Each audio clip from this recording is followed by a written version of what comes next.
asistentes, a los compañeros jueces que vemos por aquí, a los otros ciudadanas y ciudadanos que están aquí acompañándonos.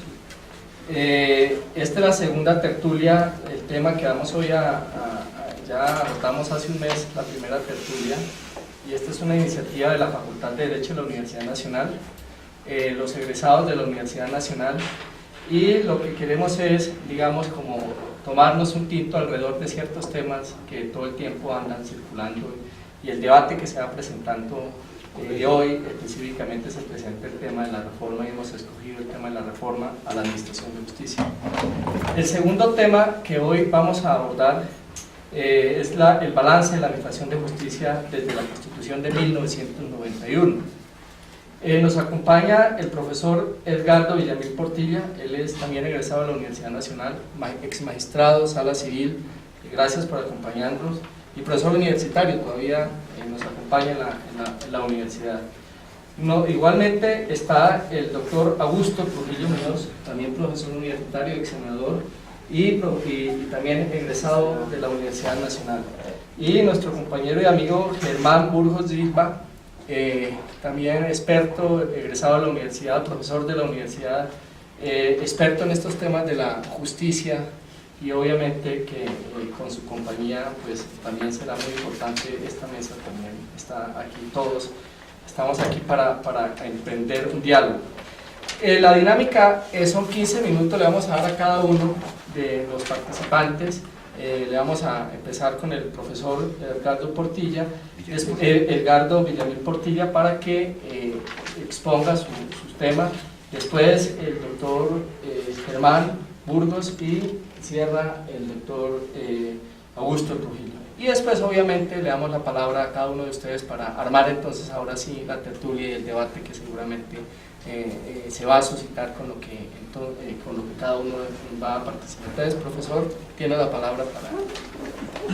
Bien, muchas gracias al colegio por esta invitación, y unas felicitaciones por el empuje y la ardentía que le ponen al asunto gremial en favor de los egresados de la Universidad Nacional. Para aprovechar al máximo los 15 minutos entro en materia. ¿Por qué estamos aquí? Porque se está pregonando insistentemente la necesidad de una reforma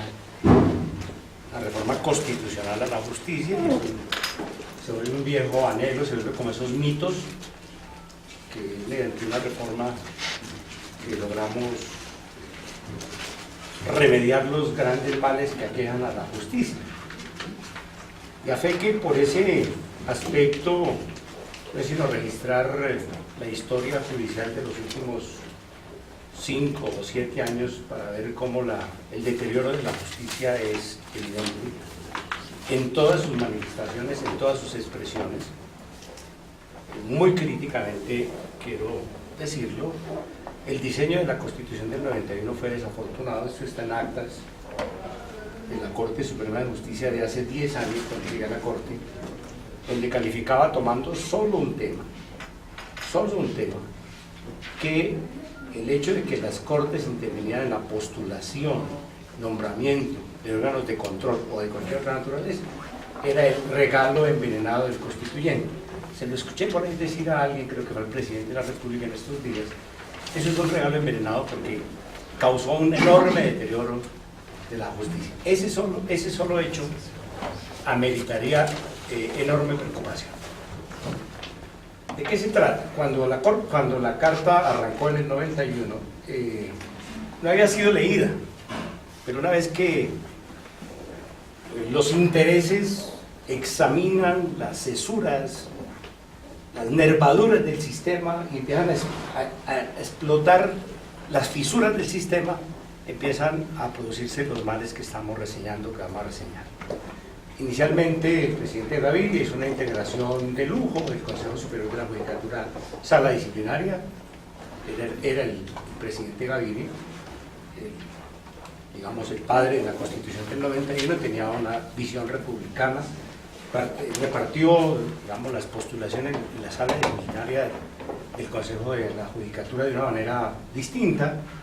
Vemos que 20 años después el presidente Uribe hace una cosa que ustedes lo pueden examinar en los diarios, pero no en los diarios, no en la segunda página editorial, sino en la página judicial de procesos penales, donde miembros del Consejo Superior involucrados en delitos. Es con la misma constitución y el mismo esquema, es la misma constitución, pero uno no vería que esas primeras personas que integraron el Consejo Superior, como Jaime Giraldo Ángel y ellos, estuviesen metidos en un tema como el que vimos el año pasado o antepasado, negociando repartos y decisiones judiciales en la sala disciplinaria. Repito, es la misma constitución, pero la lectura es distinta. Si uno mira para cualquier lado, uno solo apenas unas brevísimas menciones. Si uno mira la Fiscalía General de la Nación, casos paradigmáticos como el de los diputados del Valle y la imputación a Sigifredo, el descalabro en la imputación a caso Colmenares. Si uno mira al fiscal general de la Nación interviniendo en la designación de magistrados de la Corte Constitucional, en la designación de contralor con un protagonismo enorme, ven que todo esto lo podemos recoger porque no tenemos tiempo bajo una enfermedad, una patología que es la metástasis del poder. Es decir, todo el que logra ubicarse en una corte o en un órgano de control, en el orden que sea, inmediatamente busca cómo sus intereses hagan metástasis en otros sectores de la administración. Esa metástasis es, si yo soy fiscal general de la Nación, yo puedo direccionar, contaminar, determinar con, haciendo sonar las esposas, ¿no? Determinar el Congreso, haciendo sonar las esposas. Y eso es inconveniente, altísimamente inconveniente. Pero lo más inconveniente es que desde la perspectiva ética eso parezca normal, o sea, que un fiscal ocupe los corrillos y que no se alarme el país y que nadie diga nada cuando el fiscal general de la Nación está buscando integrar cargos allí. En la ecuación no tenemos tiempo, entonces yo quiero, lo dijo él, quería poner un contralor para determinar el Congreso, contralor que tiene, la ecuación se llama sarcófago. Por puro reserva ética, no debía estar ahí, eso no puede estar pasando, eso no podía pasar. Eso es lo que llamamos metástasis del poder. Una corte se hace el ejercicio ridículo, absurdo, de hacer listas de magistrados o de candidatos a la magistratura. Si uno habla con la crudeza que corresponde, los magistrados están elegidos mucho tiempo antes. Cuando las cortes determinan la integración del Consejo Superior de la Judicatura, pueden determinar quién va a la corte. Es decir, se vuelve un poco lo del muñeco del ventríloco. ¿Sí? Tú me lo mandas en la lista que yo lo elijo. ¿Sí? Pero es la misma persona. Vete a la Consejo Superior de la Judicatura y tú pones esos nombres que yo te digo, que yo aquí vengo en la corte o en el Consejo de Estado y yo los elijo. Ese es un diseño absolutamente inconveniente, ustedes ya lo han visto, y que eso va a cambiar con acabar la puerta giratoria, pues no, es cuestión de vulgar testaferrato. Tendrán personajes oscuros y grises que harán el favor de integrar el Consejo Superior de la Judicatura para proveer a las Cortes, al Consejo de Estado y a la Corte Suprema con los nombres que la propia Corte Suprema quiere oír. Eso está visto, está cantado, está predeterminado, y estamos hablando de los máximos niveles de la Administración de Justicia, donde está pues, la pureza de los valores republicanos, la defensa de la Constitución, la defensa de la legitimidad del Estado, la defensa de la legitimidad de lo jurídico, todo está en los altos cuerpos de la Administración de Justicia que tienen, repito, esta patología gravísima de que los mapas del poder, los mapas se van reconfigurando, de modo que el próximo magistrado, o quién es el próximo magistrado, determina quién es el fiscal dentro de 4 años, porque hay la mayoría suficiente y hay que mantenerla, el número de votos suficiente para saber quién es el fiscal. De tal manera que el presidente de la República ya sabe con quién debe entenderse si quiere que uno de los miembros de la terna de fiscal sea fiscal. Depende de grupos organizados, de aparatos organizados, de bancadas organizadas que determinan la elección de contralor, de procurador. El propio presidente de la República ha sido víctima de eso, de contralor, de procurador, de auditor general de la Nación y de fiscal general de la Nación. Estamos hablando además de la gasolina de la burocracia, porque son los puestos en número, en importancia, en poder, los de mayor trascendencia en todo el Estado colombiano. En una región el poder que tiene el procurador delegado, el procurador regional, el fiscal regional, los magistrados, frente a la política, que es donde terminan dándose esas interrelaciones nefastas, es muy grande. Este es, por decirlo en breve, con crudeza brutal, el estado ominoso en que se encuentra la Administración de Justicia, por esos cruces y metástasis del poder que ustedes lo ven en la prensa bajo la presentación de puertas giratorias, que es lo de menos, sino bajo las construcciones de mayorías en las cortes, no en función política, que es lo peor. No es como en otra época cuando nosotros entramos a la jurisdicción hace 30 o 40 años, no es ni siquiera en función de que era la universidad tal o que era el partido político tal, porque cuando es de partidos políticos hay un mínimo de pegamento ideológico y doctrinario. Aquí el pegamento ideológico es la burocracia. Y cuando esas mayorías se conforman y esos mapas se configuran por el apetito burocrático, el país está perdido, porque la justicia, si fuese alrededor de un dogma, de una doctrina, de una posición política de derecha, de centro, de izquierda, uno diría, bueno, es que se puede discutir, pero no hay otro pegamento que el apetito burocrático y la desmedida ambición de poder. Y eso se llama corrupción. Lo que pasa es que aquí reservan la corrupción para otros, es un nombre que se la atribuimos a otros, pero cuando se anteponen los intereses personales del individuo que está en una posición de poder, antepone sus intereses personales a los intereses de toda la colectividad, esa es la definición más simple de ¿qué? De corrupción. Aquí corrupción entonces es robarse los bienes. Esto no es corrupción, esta es corrupción política de la más alta envergadura y la más peligrosa y la más disolvente socialmente. No alcanza el tiempo para seguir la radiografía, pero por donde uno mire el asunto está muy mal. Viene la siguiente pregunta, ¿si es necesaria una reforma? Probablemente sí, es una respuesta difícil, de pronto hay una más compleja. Admitamos que es necesaria una reforma. La pregunta es, ¿y quién va a hacer la reforma? Porque ese quién va a hacer la reforma determina el contenido de la reforma. En esa reforma anterior, la que está ahogada en trance de revivir, doctor César, ¿sí? O regresar en una sesión de espiritismo, ¿verdad? Tuve ocasión, era yo magistrado presidente de la Sala de Casación Civil, tuve ocasión de decir que el Congreso de la República no estaba legitimado para hacer una reforma de la justicia, porque pues era un paracongreso, un congreso de parapolíticos. Los mismos parapolíticos decían que tenían el 70% del Congreso y lo decían a voz en cuello.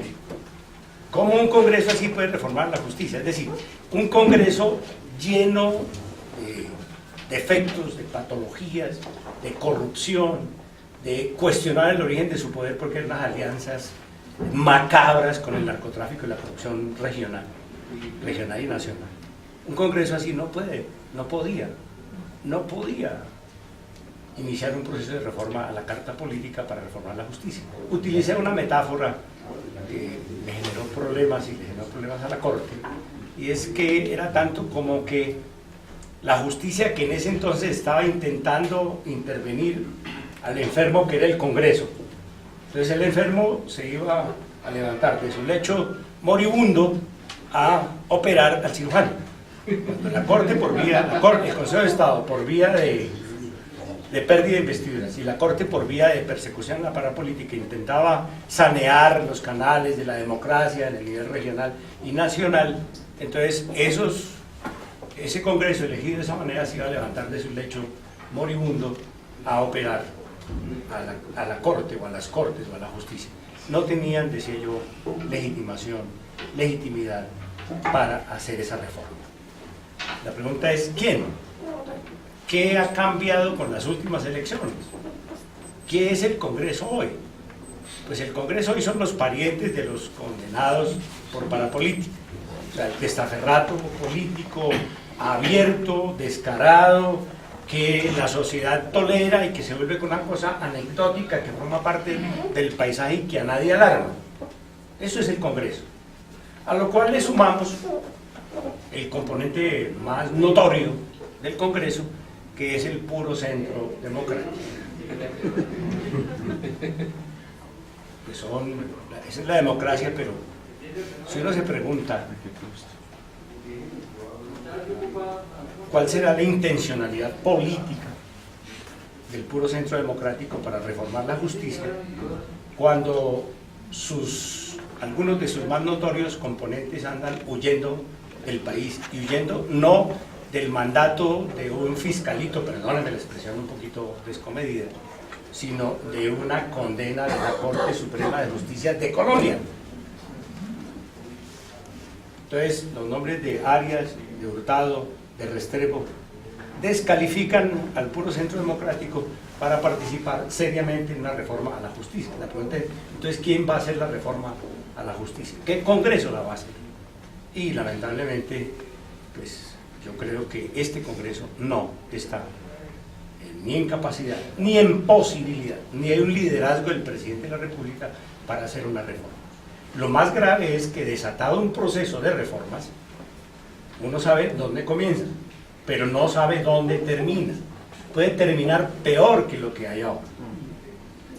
Lo que hay ahora es inconveniente porque la lectura que hicieron los propios protagonistas fue perversa.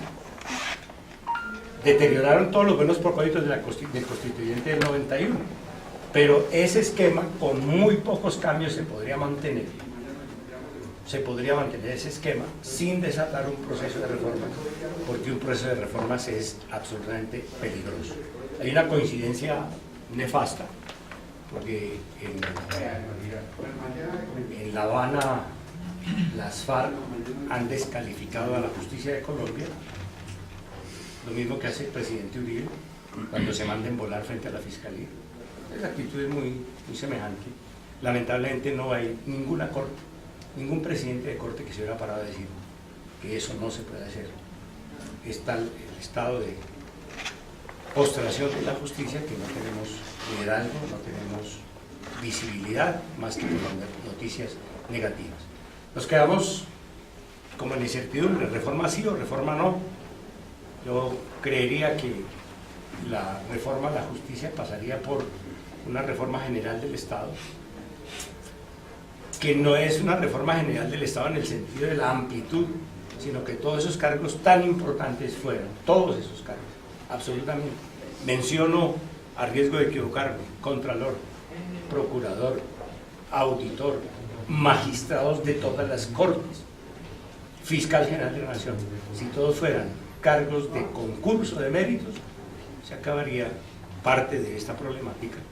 Si la profesionalización del Estado llegara hasta allá, llegara a que se pueda obtener un cargo de esos por méritos, se daría una gran enseñanza a Colombia y se mostraría a los estudiantes de Derecho, a los abogados, a la comunidad jurídica y al país que ese es el camino correcto. Los conocimientos para ser magistrado de la Corte Suprema o del Consejo de Estado se pueden evaluar. Lo que pasa es que se evalúan subjetivamente en unos mecanismos perversos. Hoy hay unos mecanismos perversos de evaluación, nadie sabe cómo se construye, nadie sabe cómo se hace una lista para integrar la Corte Suprema de Justicia o el Consejo de Estado, nadie sabe. El Consejo de la Judicatura no tiene ningún repertorio de fórmulas, no tiene ningunos protocolos, no tiene ningún reglamento, sencillamente esto es con votos, aparece ahí los conocimientos y la capacidad y la versación es con votos. ¿Cuántos votos tiene? Yo creo que si encontrásemos un mecanismo para el mérito en todos los cargos de la dirección, de los órganos de control y de la justicia, el país marcharía mejor. Ahora, cuando digo que es una reforma general del Estado, es que eso introduciría un efecto en todo el Estado sin modificar las estructuras, simplemente introduciendo como, aunque mal recordado, el articulito que diga todos los cargos de cortes, y los que he mencionado aquí, son o se debe acceder. ¿Por qué? Por méritos. Lo otro es un mecanismo. ¿Cuál es el mecanismo para el mérito? ¿Quién lo organiza? Es un tema, digamos, un tema menor, un tema de pura carpintería. Si se lograse esa legitimidad del ejercicio de los altos cargos, de las más altas investiduras y dignidades de la justicia y de los órganos de control, podríamos tener alguna esperanza frente al enemigo común que disuelve a esta sociedad, que no son, como creyéramos, ni las FARC, ni el ELN, ni el narcotráfico, sino la corrupción. Creo que es la corrupción la que disuelve este país. Creo que esa batalla está perdida, absolutamente perdida, con el esquema actual. Si no introducimos legitimidad en cómo se llega a los más altos cargos de cargos de dirección del Estado en materia de justicia. Muchas gracias.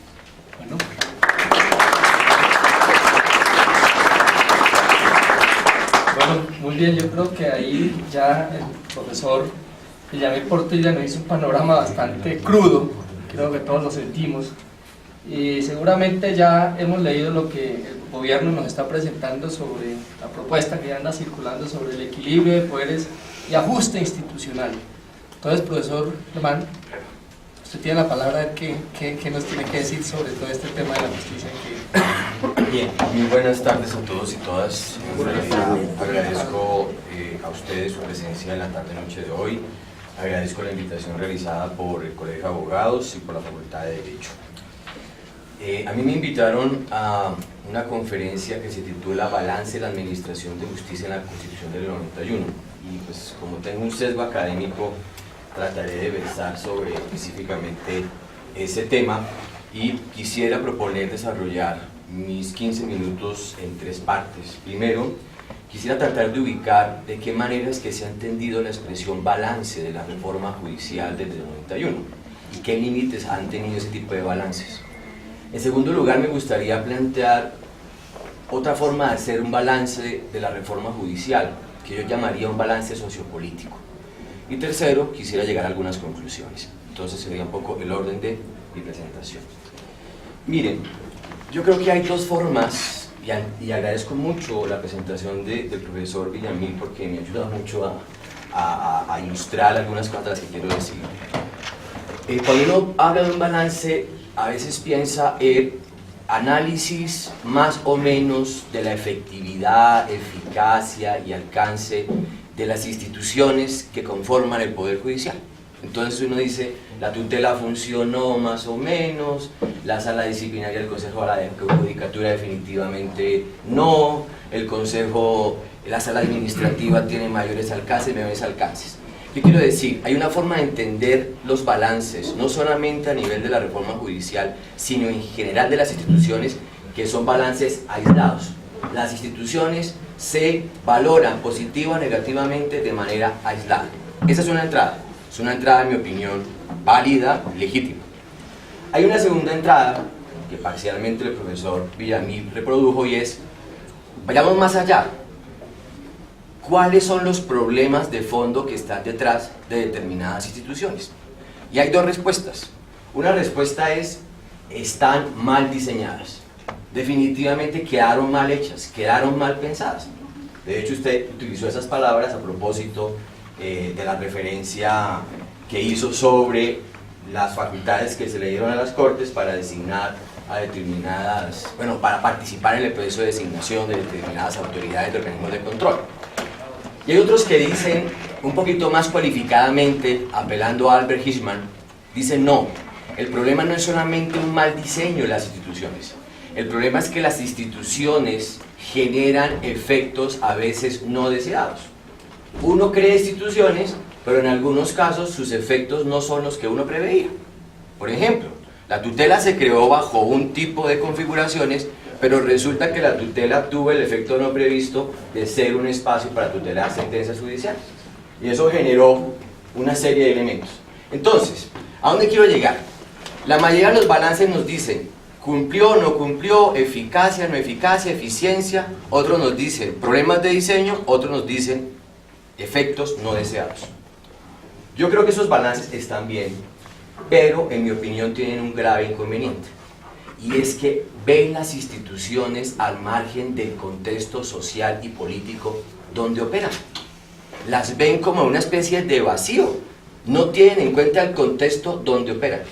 Y es ahí entonces donde yo quisiera aportar algunas cosas que yo denomino especulaciones que pueden servir de hipótesis para investigaciones y que de hecho ya han servido de hipótesis para algunas investigaciones jurídicas y comparadas sobre el tema. Entonces, entro en la segunda parte de mi presentación. Miren, yo creo que hay tres temas que se han dejado de tener en cuenta a la hora de pensar una reforma judicial en Colombia. El primer tema es lo que yo denomino la creencia de que nosotros tenemos verdaderamente un Estado moderno a la manera de un Estado como el francés, el español, el italiano o hasta el chileno. Los abogados hemos sido formados bajo la asunción de que aquí tenemos verdaderamente un Estado moderno más o menos consolidado. Y por tanto, trasplantamos instituciones porque creemos que si en Francia funcionaron, aquí también van a funcionar. En mi opinión, esa asunción es lamentablemente falsa. Creo que la historia política colombiana y la sociología política colombiana ha demostrado que este es un Estado en construcción. ¿Qué significa que es un Estado en construcción? Entre otras cosas significa cuatro cosas. 1. No controla plenamente el territorio. 2. No monopoliza la fuerza. 3. No ha logrado profesionalizar adecuadamente sus burocracias. Y cuarto, no encarna el interés colectivo de manera plena. Entonces, en ese sentido, no es posible hablar, en mi opinión, de un Estado relativamente desarrollado que sea el soporte de reformas institucionales. Aquí hay un Estado en construcción y por tanto uno no puede pensar una reforma judicial al margen de pensar ese Estado en construcción. Permítanme, les voy a dar tres ejemplos. Primer ejemplo, el principio de oportunidad. El principio de oportunidad tiene su origen, entre otras cosas, en Estados Unidos. En Estados Unidos funciona porque los ciudadanos, incluyendo los delincuentes, saben que el Estado tiene la capacidad de perseguir el delito. Saben que lo tiene. E igualmente, la sociedad tiene mecanismos para controlar a aquellos que violan las leyes. Entonces, el principio de oportunidad permite priorizar aquellos tipos de conductas delictivas que son más críticas para una sociedad. Por el otro lado, la sociedad busca otros mecanismos de control social. ¿Qué ha pasado, según me comentan mis amigos jueces y fiscales, con el principio de oportunidad en Colombia? Que finalmente aquí se ha aplicado en los casos de flagrancia y en los casos de bagatela. Porque es realmente lo más fácil, es lo más fácil. ¿Y eso por qué? Porque además reproduce la estructura clasista de nuestra sociedad. Y la estructura clasista de nuestra sociedad es, si se le cae mejor al más pobre y al más débil, porque además es el más peligroso, pues caigamos. Entonces, ¿a qué principio de oportunidad se permitió? No porque estuviera mal diseñado, sino porque en realidad el peso real del aparato judicial sigue siendo débil. Si sigue siendo débil, porque tenemos un Estado débil. Les doy un segundo ejemplo, los mecanismos alternativos de solución de controversias, que igualmente vienen de experiencias como la francesa y la estadounidense. Allí funciona porque los abogados saben que si no me concilian, o acuerdan, habrá una decisión de un juez. Y esa decisión de un juez será a tiempo y además se va a cumplir y no es para enmarcar. Resulta que aquí no, aquí los mecanismos son para extender el procedimiento, para alargar el procedimiento y para alargar otra etapa más. Entonces, eso en mi opinión no es solamente un problema de mal diseño, como hemos querido, es un problema de la manera como el aparato de justicia se inserta en el Estado. Entonces, esos son algunos de los dos ejemplos que les quería traer. El tercero es más polémico, pero lo voy a dejar de pronto para la discusión. Pasemos a la segunda, ¿4 minutos? La segunda cosa que creo que es un vacío, perdone, la segunda cosa que creo que es un vacío, lo recojo parcialmente de la intervención del profesor Villamil. En Colombia hay una escasa profesionalización de las burocracias. No hay Estado sin burocracia, eso es una gran falacia. Todo Estado moderno tiene un componente burocrático en el sentido positivo de la expresión, no en el sentido peyorativo que le han terminado dando. Yo creo que en Colombia no hay burocracias ni en el Estado, en sentido extendido, ni tampoco en el sector privado. Entonces, cuando usted no tiene burocracias basadas fundamentalmente en el mérito, ¿usted qué tiene? Usted tiene estructuras de funcionarios que están allí porque le deben el favor a alguien y porque deben ser leales a alguien. En consecuencia, a ellos no les importan los derechos de la ciudadanía, le importa su lealtad a quien le permitió llegar allí. Y eso es válido tanto para el Estado como para la empresa privada. Ayer leía en el ámbito jurídico que la Corte Constitucional le ordena a Bianca que su sección laboral tome un curso de derechos humanos para que no le violenten los derechos laborales a sus trabajadores. Es decir, la Corte Constitucional le ordena a una parte de la burocracia de una empresa privada que se supone que está cotizando en Nueva York, que aprenda de los derechos laborales de sus trabajadores. Entonces, ¿qué es lo que quiero transmitir a este auditorio? Si uno no profesionaliza las burocracias dentro y fuera del Estado, se genera una dinámica de irrespeto a los derechos. ¿Por qué? Porque yo respeto los derechos de mis amigos, de los que soy leal o de los que me hacen favores, y no de la ciudadanía. ¿Y eso qué conlleva? Eso conlleva una presión para el aparato de justicia. ¿Por qué? Porque todo este tipo de litigios terminan llegando de alguna manera a un juez que tiene que resolver los abusos de algún funcionario público o privado que terminó abusando de su poder. Entonces hay una escasa profesionalización, y esa escasa profesionalización tiene que ver con una cultura del favor, y esa cultura del favor históricamente ha sido heredada de la colonia española, y eso se ha analizado históricamente de manera sistemática. Ahí me parece que hay un punto crítico. Y el otro punto crítico de esto es que la ausencia de profesionalización conlleva que se mira el aparato de justicia aislado de las demás instancias del Estado. Entonces resulta que la decisión de un juez precisa finalmente la intervención de la policía, precisa finalmente la intervención de otras instancias del Estado. Entonces el juez queda solo porque finalmente se ve que es un problema del juez, y resulta que además las tensiones entre las instancias del Estado se asumen como algo normal, ¿no?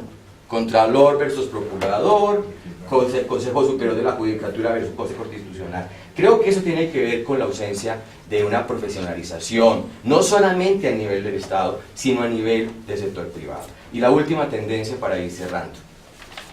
Aquí estoy con personas que viven de la judicatura seguramente más cercanas que yo. Y yo quisiera hacerles la siguiente pregunta, ya seguramente para la parte de debate. ¿Ustedes creen que un país con el nivel de conflictividad como Colombia podrá tener algún día un aparato de justicia capaz de responder a ese nivel de conflictividad? Si ustedes trajeran un sistema de justicia parecido al francés o al italiano, profesionalizado y con recursos, ¿sería capaz de atender el nivel de conflictividad que tenemos acá? En mi opinión, es bastante idealista pensar eso. Aquí hay un exceso de conflictividad. Aquí hay un exceso de conflictividad, en mi opinión, por 4 razones. Primero, porque una buena parte de la sociedad ha aceptado que usar la violencia es un recurso para obtener cosas que considera legítimas. Lo que mencionaba el profesor Villamil sobre que 7 millones de personas hayan votado por unas personas que finalmente encarnan la legitimidad de la violencia en las relaciones sociales, me parece a mí crítico. Es decir, hay una parte de la sociedad que ha dicho, aquí utilizar la violencia es legítimo para cualquier cosa, para defender mi derecho al trabajo o para defender mis creencias políticas. Segundo, yo creo que igualmente hay una especie de lógica del rentismo. Eso viene de la teoría de la public choice. La idea del rentismo, ¿cuál es? El Estado es una renta de la cual debo vivir. Por tanto, hay que buscar alguna manera de obtener una pega del Estado para poder sobrevivir, porque de algo tenemos que vivir. Eso igualmente genera una cantidad de conflictos. 3, el exceso de abogados. La otra vez leía, Alemania tiene 90 millones de habitantes mal contados, tiene 36 facultades de derecho.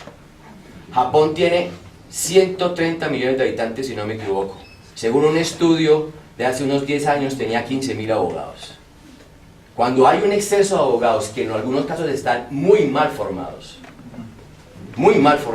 finalmente ellos tienen que vivir de una u otra manera de no resolver conflictos, sino de reproducirlos. Entonces, en ese sentido me parece un tema clave. Y finalmente, para cerrar, creo que igualmente lo que acabo de decir sobre la escasa profesionalización impacta. Conclusión, algunos podrían decir, a usted se le pidió que hablara del balance de la reforma a la justicia y terminó hablando de otras cosas. Yo, el mensaje que quiero transmitir aquí como académico, porque finalmente soy un académico y pretendo serlo de alguna manera, es: yo no puedo entender seria y rigurosamente una reforma judicial si no tengo en cuenta el contexto en que esa reforma judicial ocurre. Sería ingenuo, simplista y al finalmente un engaño a la sociedad seguir discutiendo reformas meramente de diseño si uno no tiene en cuenta el contexto. Porque si no, vamos a repetir esta misma discusión en 5, 6 o 7 años.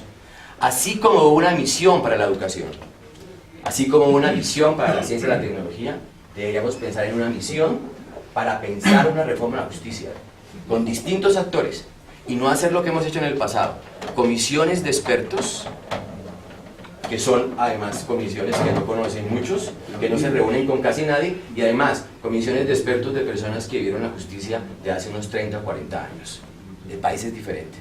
Muchas gracias, que eso es lo que quería compartir con ustedes.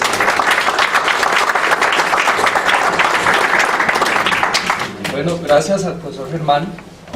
Pues ya está servido la antesala aquí, entonces toca, doctor Trujillo, que usted nos alimente con su tema de quién entonces Sí, va. ya no me queda nada por decir frente a lo que han dicho el profesor Villamil y el profesor Germán, que no solamente agotan el marco desde el punto de vista del diagnóstico, sino de las fórmulas que eventualmente pueden servir para este tema. Pero yo recuerdo que en la tertulia de la